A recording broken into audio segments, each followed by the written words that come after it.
The process of working on an adaptation, at least for me as a playwright, is not very different from working on an original work. There are benefits in terms of the audience experience, and there are also dangers. The benefit is when you're working on an adaptation that the audience comes in and they already have some attachment to those characters. They already have some expectations. The drawback or the challenge is that they also come in and they feel ownership of that. What I'm trying to do is create a piece of theater that says something new, that helps the novel help us understand our lives in a new way. Sense and Sensibility is about two sisters primarily, Eleanor and Marianne Dashwood, and they have lost their father. And they have a younger sister and they have a mother, and so it's four women. And at this time in England, women cannot inherit property. They cannot inherit and own their father's property. And so their father asks their stepbrother to take care of them, to make sure they're well taken care of. And of course what happens is he dies and their awful sister-in-law makes sure that they get nothing. Kate Hamill and I have been talking about roles that we would like to play out of literature and stories that had great female parts that were not adapted for the stage. And both Kate and I had an interest in this particular story. At the time, Kate had not written a full-length play. I think she'd written maybe one or two short plays, and she declared that she was going to start writing it, and then wrote me a check that I was allowed to cash if she didn't produce a first draft. That was how it started. Kate has done an amazing job of telling the story that Austen wrote in a way that when you watch this play, when you're doing this play, it is the closest thing to the way I remember feeling reading this novel for the first time. She made an adaptation that's completely its own thing. It is a play that is not trying to be the novel. It's not trying to be a movie version. It is a play. It doesn't always completely adhere to what Jane Austen's writing or the way she's writing it, and yet it still feels like her voice, and you get all of the story that you need from her book.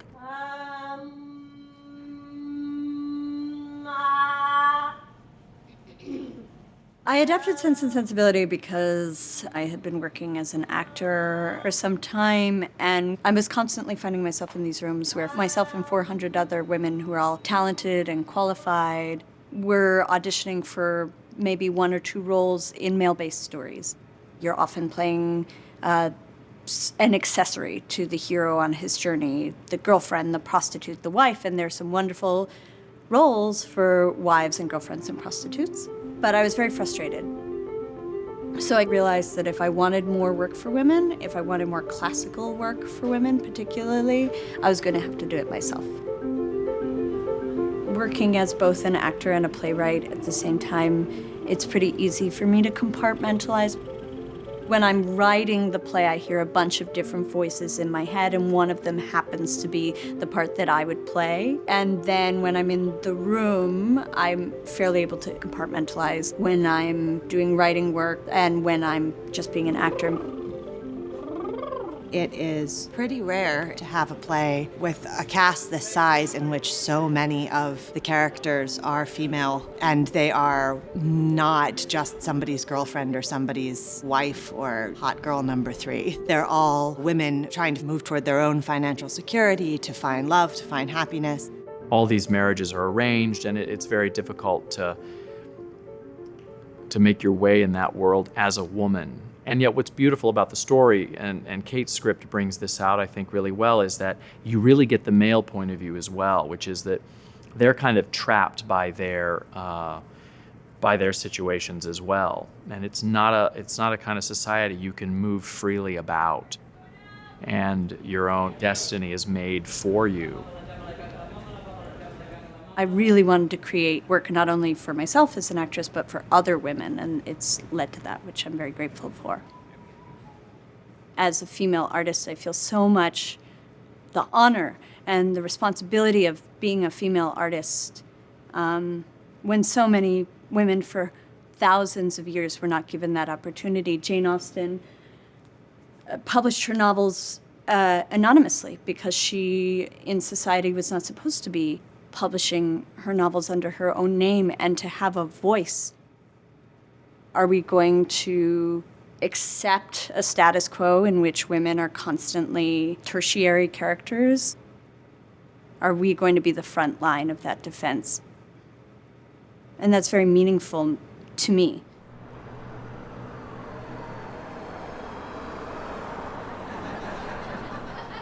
His rich wife, not a sympathetic creature, moved into Norland Park the day after the funeral without a word of notice to the new widow. My dear John. I talk to the audience afterwards, and they're all lovely, and I often get the feedback, well, you don't look like an adapter, and which begs the question, well, what does an adapter look like? And the answer is most of them are men.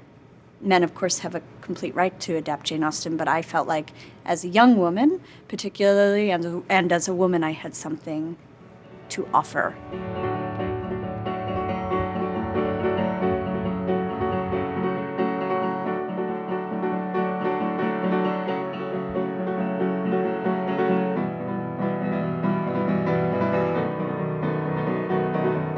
I was both a music composition major and an English literature major in college, so I've always had this great love of the classics. And I kind of stumbled my way into theater. I didn't think I was going to be a theater maker when I was in college or even right after that. It just kind of slowly seeped into my life.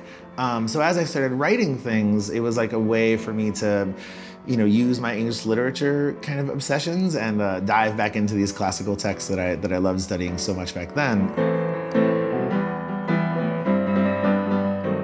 There's all these incredible stories that are just there, just stories that are in the world. And doing it, I realized that musical theater was the perfect vessel for doing the things that I want to do, which is storytelling through music.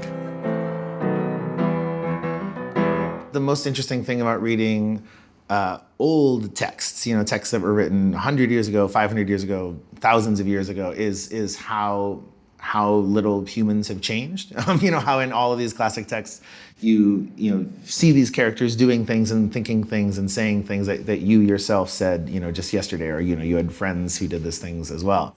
Most of my pieces, it's never been one of me like looking for things to do. It's always been that somehow something just comes up in my life. And so when I got to War and Peace in my life at that time, it just immediately said, oh, this will be a show one day. This one particular section of the book, this 70-page sliver, immediately sang out to me. There was just something about the writing of it and the tight plotting of it. And I actually couldn't believe that no one else had turned it into a musical before. And what I loved about it the most was that there was kind of these two stories being told in parallel. There was a story of Natasha and Anatole's romantic kind of page-turning soap opera. But at the same time, you have the story of Pierre, who's just going through this existential midlife crisis.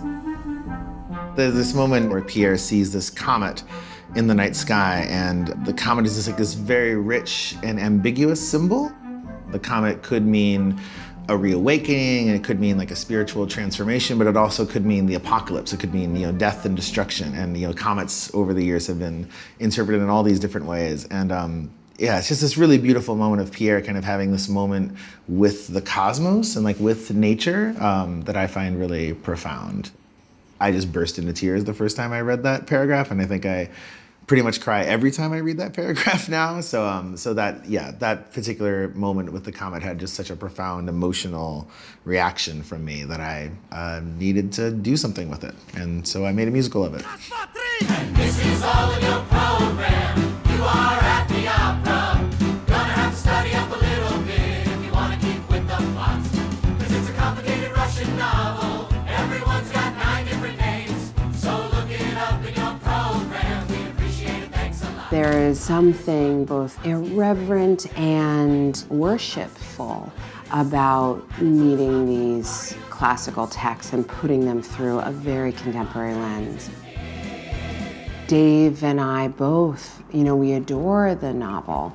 And so when there's this opening song, the prologue, this is all in your program. You are at the opera, gonna have to study up a little bit if you want to keep with the plot. It's a commentary on how scary War and Peace is to read, and how freaked out people are by the length of it. And then it's also to say, we're gonna take care of you because this story is beautiful. So come with us on the journey in a way that people might feel afraid to otherwise because they're intimidated by what some high school teacher told them about this like great novel, which is so harmful. Because it puts the writing far away, and it means you may not deserve access to it, which is, you know, of course, ridiculous. Light burst into the room, and I saw your eyes, and I saw your smile, and the world opened wide. The music makes War and Peace palatable. It makes it approachable and allows you to be working on the audience on many, many different levels at once. You were so good for me. They are receiving narrative. They're reading body language because that's what we're built to do as humans. But then when you lay music against it, they are being influenced both consciously and unconsciously by the rhythm of the song, by the orchestration. I mean, Dave does his own orchestrations, which is really quite extraordinary. And his musical tastes are so eclectic. So you have this gorgeous, like indie folk song that Britton Ashford playing Sonia sings in Act 2. Next to an aria that sounds like it could be from a Rodgers and Hammerstein score alongside really, really thumping techno. For Great Comet, the first step was I just took the 70-page sliver of the book and literally cut and pasted from the internet and turned it into a Word document. And then it was really like a mammoth job of editing. Just like, you know, deleting paragraphs, deleting characters, until I got it down to a kind of manageable, you know, script size looking thing. And then it became a more, you know, microscopic process. Then, okay, well now this actual chapter, how do I turn this chapter into a song? And like, what's the one line in this chapter that sings out to me and could become the chorus of a song? Rachel is my closest collaborator, and, you know, she's not just the director, she also basically works as the dramaturg on the piece. So she always is giving incredible feedback on the script and incredible feedback. And so, you know, she's just also very character driven. I'm a little more plot, story, and music driven, and she really hones in on the characters and like this beat is missing in this character's arc. I think any of my processes begins with some sort of research. With this, it was a lot of image research. I almost always go to the picture collection at the New York Public Library, and we'll just sit in that room for hours. There's something about kind of just opening your veins to the chaos of being in a room and trying to look for pictures of comets, but then also you think, oh, maybe I'll look at winter coats while I'm here, because coats is near comets.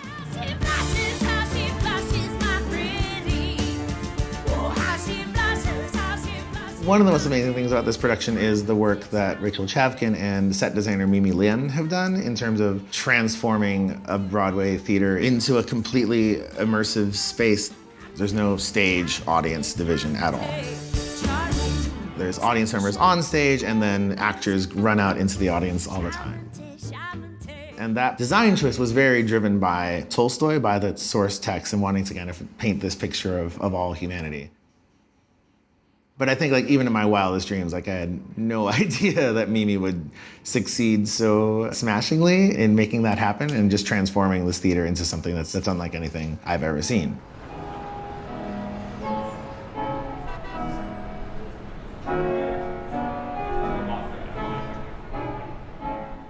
You see that with a bunch of creative minds in the room, a play becomes its own thing off the page. It takes a little bit of the soul of everyone in that room.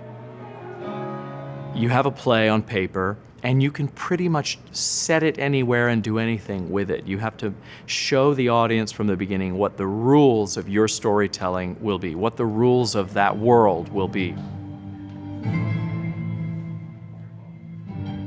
We could build our own sort of storytelling world that would carry the world of Jane Austen. I wanted it to be quick moving and fluid and mercurial and not feel like a costume museum piece. I really like to find things in the room. I think in order to break down some barriers and find new ways of telling a story, or just harder and more satisfying ways of telling a story, I think you have to build it in rehearsal, and then I always ask myself, is that hard enough? Is that really theatrical enough in a way that's satisfying? Can we do it better? And then you maybe throw that version out and try another version.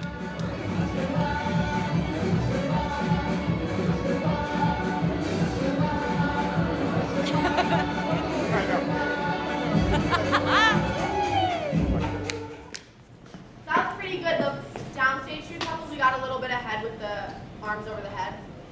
We came into the first day of rehearsal in 2014, and Eric sort of said, like, it's going to be in an alleyway, and stuff is going to be on wheels, and it's going to wheel in and out. And, Then all of a sudden we're going to be in the cottage, and we all kind of looked at him like, I have no idea what that means, because we were in a rehearsal studio with no rolling furniture at all. We had one desk chair that rolled, and everything else was a folding chair or a table.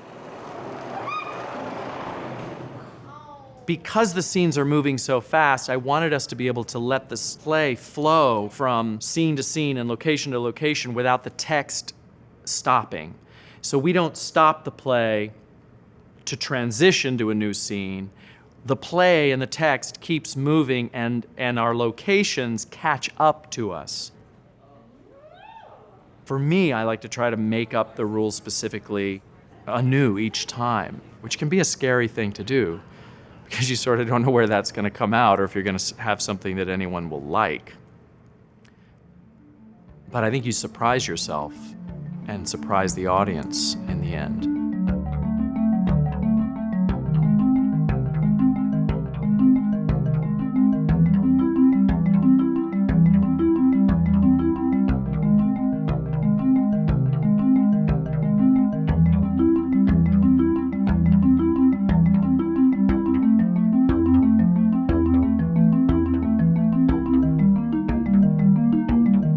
I think it surprises people at how funny it is. Things are happening practically in their laps.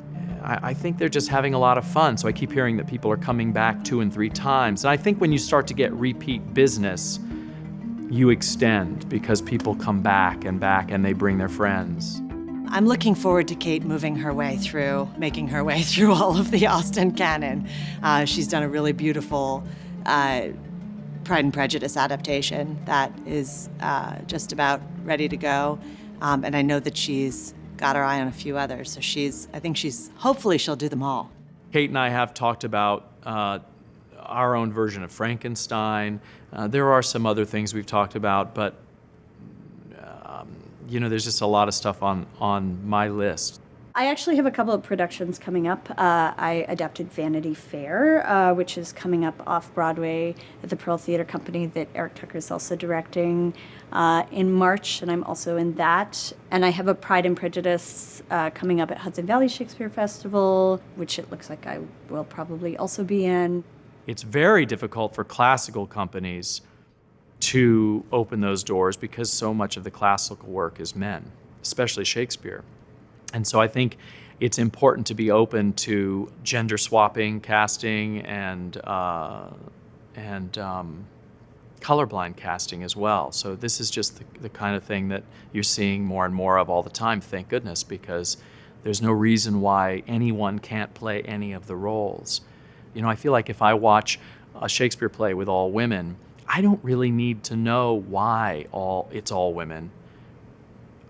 As long as they're all great and the play's done well, I get it. And I feel like if we could get to that place with more and more work, it would help a lot. Because great plays don't come along that often.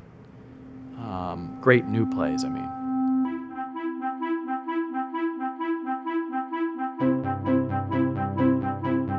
So with With War and Peace, it was just this 70-page sliver that kind of sang out to me, but with Moby Dick, it's really the whole book. Formally, it's just so very bizarre. Like, there is a story going on, but then there's all these other elements to it. There's all these, chapters that are just about paintings of whales and the anatomy of whales and the different classifications of whales. There's different forms, like, one chapter is like an encyclopedia, one chapter is a play, there's soliloquies and monologues. And all this stuff is not essential to the story of Ahab and Ishmael and the white whale at all. But it is what I feel like makes the book such an incredible novel. I mean, the book is mad in the most wonderful way. And so in making this Moby Dick adaptation, Dave really wanted to capture that. And we're talking about sort of all different facets of the production supporting that. So like an act where the audience, at least part of the audience, climbs into whaling boats and sings and learns sea shanties. And maybe there's like a pre-show that involves clam chowder and how to hear the sermon of Jonah, which is one of the first things that happens in the book is Ishmael goes to a church and hears a sermon about Jonah and the whale. And how to give that to the audience as like a little experience that maybe is a satellite to the larger piece. She's a cannibal crab, tricked out in the bones of her enemies. This part is a whale skull, this part is a whale skin, this part is a whale tooth, this part is a whale grin. Oh, the noble melancholic craft, riding the typhoons and calms of the four oceans. The Pequod, a cannibal craft. The Pequod, a cannibal craft. Her jawbone helm is the neck of an Ethiopian emperor. The first act is like a Broadway-style musical, but the second act is more of a vaudevillian cabaret, and the third act is a jazz song cycle, and I think the fourth act is probably like a very movement-heavy ballet section, I think. Still TBD. But the idea is definitely to kind of use the form of Moby Dick and to tell the entire story, not just the plot, but also like include those chapters on whaling and tell those parts through different styles of music. There's the classic saying, which is the movie's never as good as the book.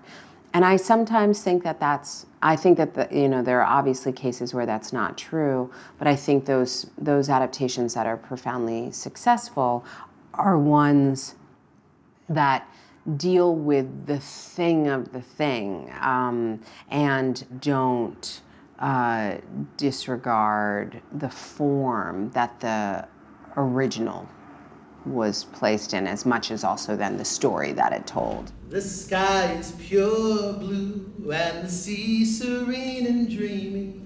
Squeeze, squeeze, squeeze, oh, all the morning long. And we squeeze out all the lumps till the oil's smooth and creamy.